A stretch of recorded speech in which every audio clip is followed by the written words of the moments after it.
Hey everyone, Matt Miller here with DblClutch again. We're back with the wheels. It's been a long time, but we finally found the time after a very busy summer to get back started on them. So they've been stripped and we've begun polishing. We've been using this Michael J polisher to get the lips and the barrels of these wheels all nice and shiny. Here's an example of what one that has been finished looks like.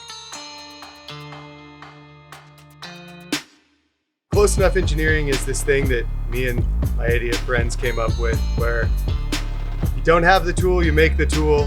If it works and it looks all right, then you're done.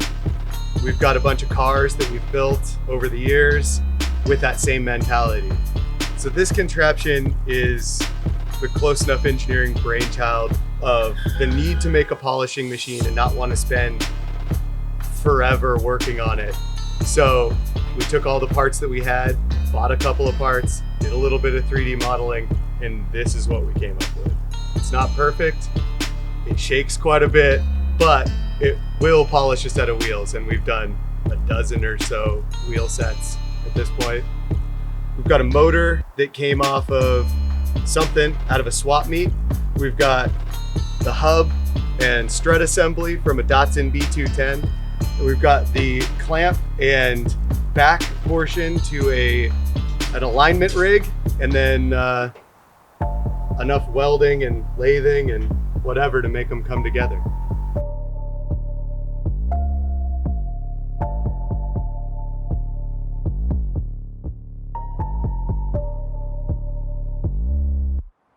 All right, so after 5 hours, we're finally complete. We've got a great finish out of the lips on these wheels.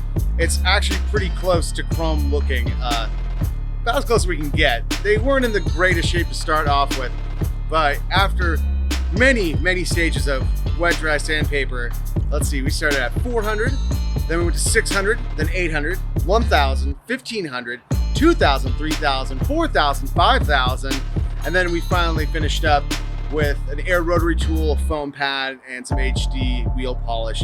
And that's what really got it there. This is great. It's just all the satisfaction you get from polishing. It just feels so good. And these wheels are gonna look fantastic on the mystery car. Still haven't revealed it yet, but we also still haven't painted yet. That's the next step. So let us know what color they should be painted. If you guess the car, you pick the color. Anyways, next time, I'm Matt Miller with DblClutch.